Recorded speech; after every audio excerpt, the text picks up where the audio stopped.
The test is in 4 parts: Part 1, Part 2, Part 3, and Part 4. Now look at Part 1. Part 1. First, you have some time to look at questions 1 to 5.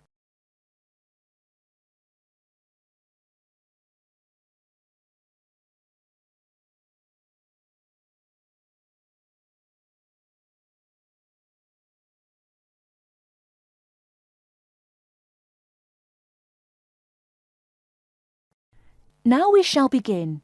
You should answer the questions as you listen, because you will not hear the recording a second time. Listen carefully and answer questions 1 to 5. Starting at the beginning, you can see the on-off switch just beneath the two lights. Having turned the machine on, these lights now become very important. When the light on the left has gone out, you can begin making coffee, as it means the water is now hot enough. Next to that is the water level light. If this is illuminated, it means the machine does not have enough water. It is essential that you turn the machine off and add more water the moment this light comes on, otherwise you could damage the heating element. Once you have checked that both the heater light and the water level light are off, make sure the filter holder, that's the part with the handle just under the control panel, is in place. Once you have your cups ready, it is time to press the coffee delivery switch. That's the button just above the filter holder beside the boiler meter. Remember to take a quick look at the meter as it tells you the exact temperature of the water. On both the left and right hand side of the machine, on the same level as the filter holder, you can see the steam pipes used for heating milk. These steam taps need to be cleaned regularly to avoid blocking. And finally, if you do spill any coffee, don't worry. Just make sure that the drainage pipe at the bottom of the machine is leading into a sink or a suitable waste container. As with the steam taps, the drainage pipe needs regular cleaning.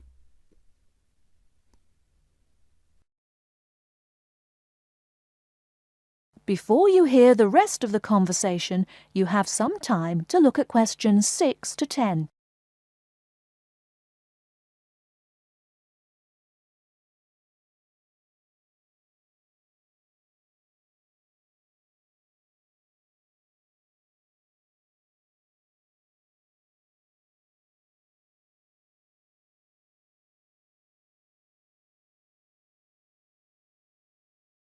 Now listen and answer questions 6 to 10. First and most importantly, I'll tell you where you should go from tomorrow for your lectures and classes. The Health Sciences building is on the west side of the campus, opposite the library, beside the History department. As you are probably aware, there are 6 modules to the course, which will take a year to complete. That's 2 modules each term. In the first module of this term, you will be looking at current laws with regard to health and safety in the workplace. Don't forget that as you progress through the course, you should be building your thesis. This will need to be completed by the end of the year. Coursework will also be credited to your final grade, but the most important part of the course is the thesis. Now, the final thing I want to tell you, and again you should know this, is that there will be a number of guest speakers throughout your course. They will come from a number of different medical backgrounds, but they will all be giving you their views on the relevance of health sciences in their occupations.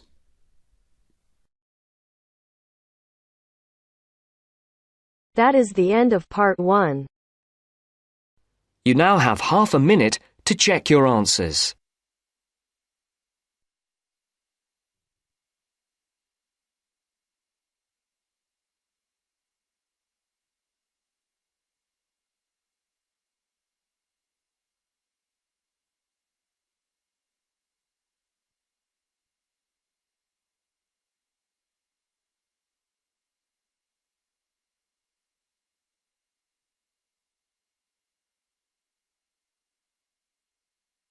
Now turns to Part 2.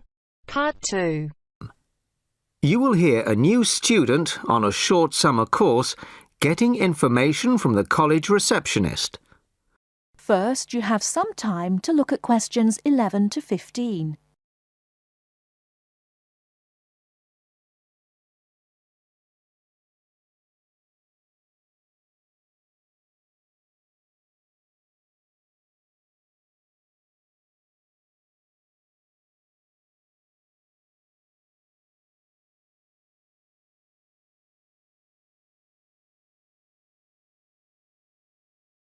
Now, listen carefully and answer questions 11 to 15.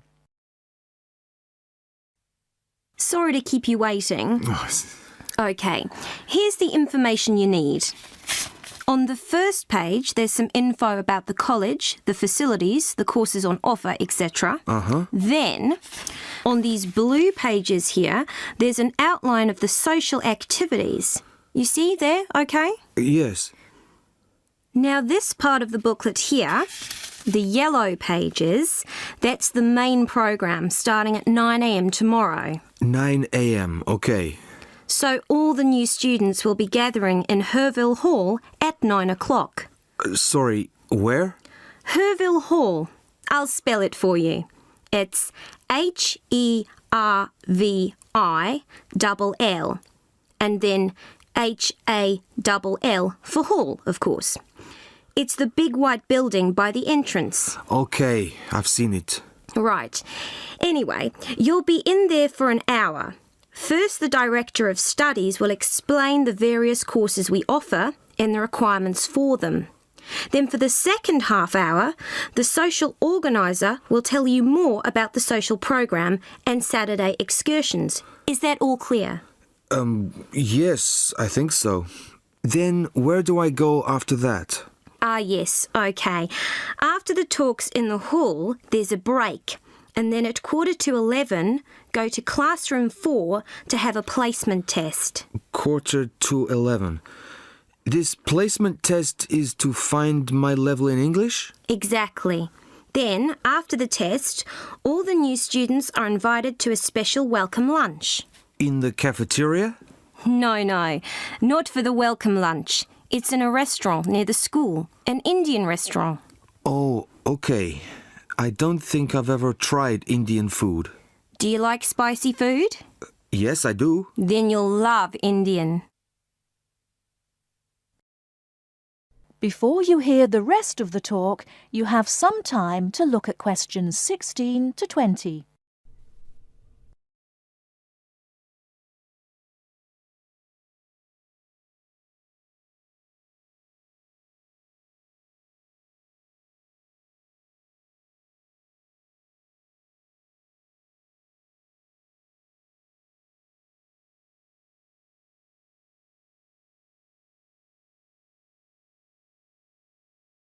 Now listen and answer questions 16 to 20.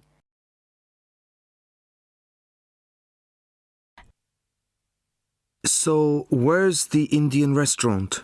Don't worry, it's really easy to find. Have you got that map I gave you? This one? Yes, that's it. See here, the main entrance to the school?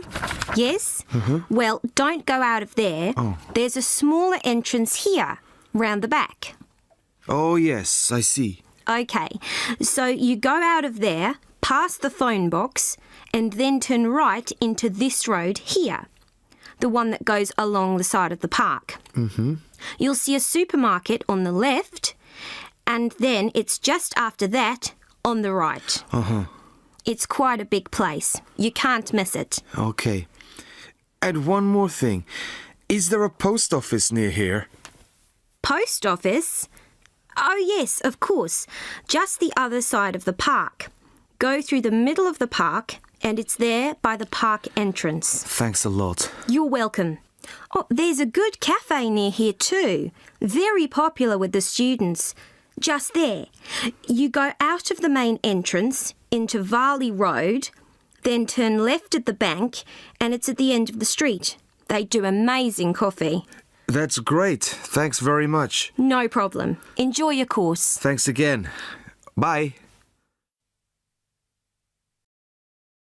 That is the end of part 2. You now have half a minute to check your answers.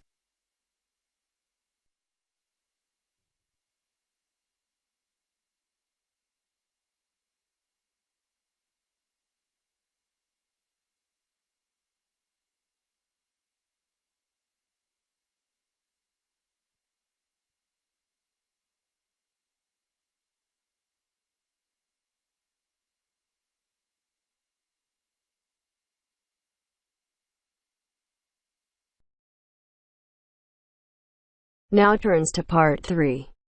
Part 3. Hear a conversation between Mrs. Lamb, a member of the staff in a large hospital, and Andrew, who is a student in the nursing school. Mrs. Lamb is explaining the rules about visiting hours in the hospital. First, you have some time to look at questions 21 to 24.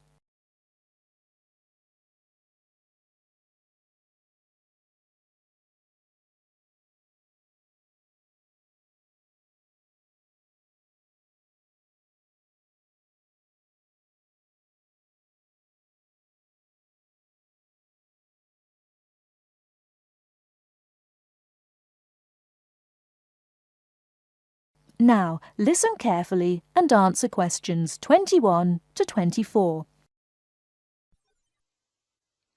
Hello, Andrew. I believe you want to know about visiting hours. Yes, I do, Mrs. Lamb. I have to fill this form out, and I'd like to have some idea why the different parts of the hospital have different times for visiting. I see. Well, let's start with an obvious one. Intensive care. People in intensive care are very sick indeed, and for that reason, we say that visitors can come between 6 a.m. and midnight. I can understand that. At the other end of the scale, our maternity patients are usually quite well, but we restrict their visiting hours from 8 a.m. to 8 p.m. We find they get very tired if we permit visitors all the time. I see. What about the surgical wards? The doctors prefer to do their rounds early in surgical, so visiting hours are 9 a.m. to 9 p.m. Surgical patients are often on very heavy painkillers, and they aren't really very good company for their visitors. But surely the visitors come to cheer up the patient, not the other way round. Of course. And often the visitors are able to help the patient a lot. That's why we allow visitors all day, the full 24 hours in the emergency ward. They help comfort the patient while they're waiting to be diagnosed. Of course, it's not just everyone who can visit a sick patient. People in intensive care can only be visited by their immediate family. What's more, we only allow 2 people in at any time. We let children of the immediate family in to visit people in intensive care, but we don't like to do it. It's very hard on the children, and it may distress the patient. However, if the patient asks for the child, and the family agrees, that's okay. What about children in maternity? Of course we let them in. They're very pleased to see their mothers. The rule in maternity is everyone may visit, up to 6 people at a time. The maternity ward is quite sociable after all. The surgical ward must be different. It is indeed. We don't allow children in the surgical ward because of the danger of infection.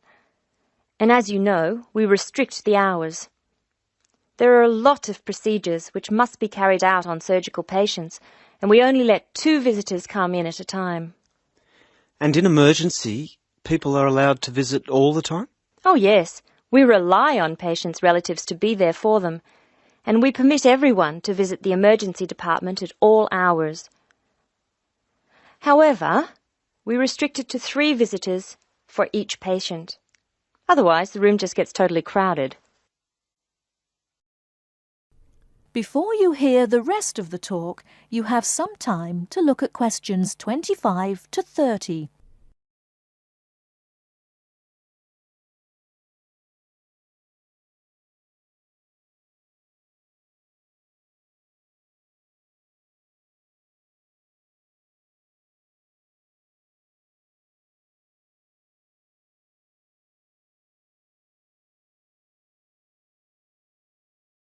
Now listen and answer questions 25 to 30. Now I have your schedule for the next week's observation sessions. Are you ready? Yes. Where do I start? On Monday, you'll be in male surgical in the morning and in female surgical in the afternoon. You'll be following Dr. Shea on her rounds. Thank you. And on Tuesday? On Tuesday, you'll be with Dr. Thomas in the morning and Dr. Robertson in the afternoon. No, that can't be right. You're with Dr. Thomas in the afternoon and Dr. Robertson in the morning. Do I ever get to see Dr. Kim? Yes, you'll be with Dr. Kim on Thursday and Friday. She'll take you through the children's ward and through our new teenage ward for 12 to 15-year-olds. Great. I've read a lot about that new ward. Will I see the schoolroom? Maybe another time. And what will I do on Wednesday? On Wednesday, you'll join the other students for lectures. You'll be in the Redmore lecture room between 8 and 10 a.m. and later between 2 and 3 p.m. Thank you. Do you know how big my class is? The intake this term is 200 first-year students. I'm pleased to say about 1/3 are men, which is good.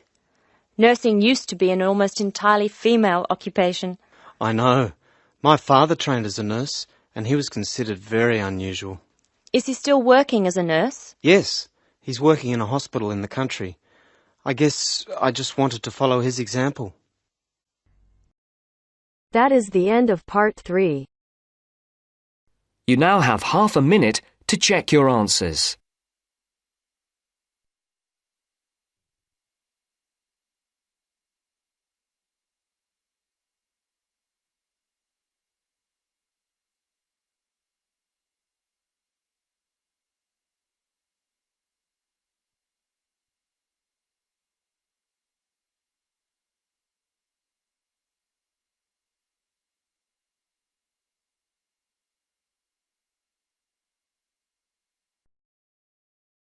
Now turns to part 4.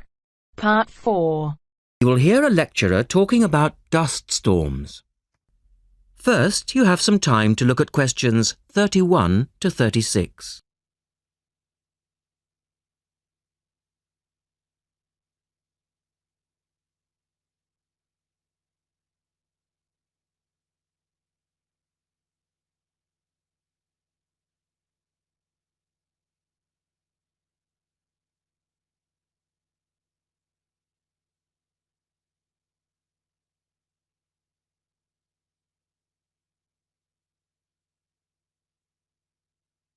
Now listen carefully and answer questions 31 to 36. In the last lecture, we looked at the adverse effects of desert dust on global climate. Today, we're going to examine more closely what causes dust storms and what other effects they can have. As you know, dust storms have always been a feature of desert climates, but what we want to focus on today is the extent to which human activity is causing them. And it's this trend that I want to look at, because it has wide-ranging implications. So, what are these human activities? Well, there are two main types that affect the wind erosion process, and thus the frequency of dust storms. There are activities that break up naturally wind-resistant surfaces, such as off-road vehicle use and construction. And there are those that remove protective vegetation cover from soils, for example, mainly farming and drainage. In many cases, the two effects occur simultaneously, which adds to the problem. Let's look at some real examples and see what I'm talking about. Perhaps the best-known example of agricultural impact on desert dust is the creation of the USA's Dust Bowl in the 1930s. The dramatic rise in the number of dust storms during the latter part of that decade was the result of farmers mismanaging their land. In fact, choking dust storms became so commonplace that the decade became known as the Dirty 30s. Researchers observed a similar but more prolonged increase in dustiness in West Africa between the 1960s and the 1980s, when the frequency of the storms rose to 80 a year, and the dust was so thick that visibility was reduced to 1,000 meters. This was a hazard to pilots and road users. In places like Arizona, the most dangerous dust clouds are those generated by dry thunderstorms. Here, this type of storm is so common that the problem inspired officials to develop an alert system to warn people of oncoming thunderstorms. When this dust is deposited, it causes all sorts of problems for machine operators. It can penetrate the smallest nooks and crannies and play havoc with the way things operate because most of the dust is made up of quartz, which is very hard. Another example. The concentration of dust originating from the Sahara has risen steadily since the mid-1960s. This increase in wind erosion has coincided with a prolonged drought, which has gripped the Sahara's southern fringe. Drought is commonly associated with an increase in dust-raising activity, but it's actually caused by low rainfall, which results in vegetation dying off. In the second part, the speaker talks about the drying up of the Aral Sea. Look at questions 37 to 40 and complete the flowchart.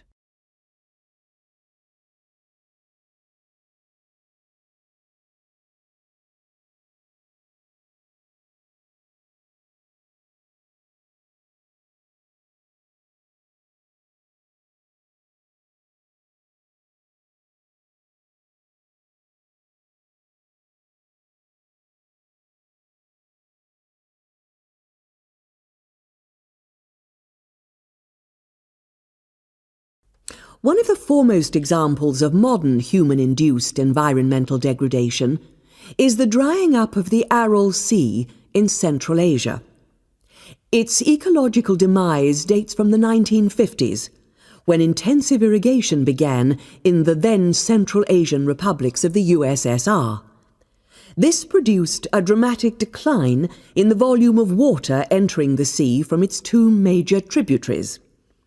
In 1960, the Aral Sea was the fourth largest lake in the world, but since that time it has lost 2/3 of its volume. Its surface area has halved, and its water level has dropped by more than 216 metres. A knock-on effect of this ecological disaster has been the release of significant new sources of wind-blown material as the water level has dropped. And the problems don't stop there. The salinity of the lake has increased so that it is now virtually the same as seawater. This means that the material that is blown from the dry bed of the Aral Sea is highly saline. Scientists believe it is adversely affecting crops around the sea because salts are toxic to plants. This shows that dust storms have numerous consequences beyond their effects on climate, both for the workings of environmental systems and for people living in drylands. That is the end of part 4. You now have half a minute to check your answers.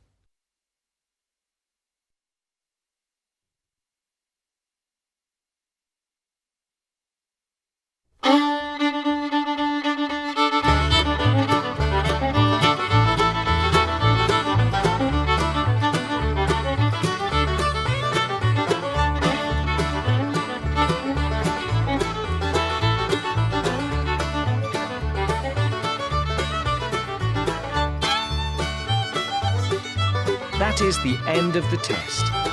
You now have 10 minutes to transfer your answers to your IELTS listening answer sheet.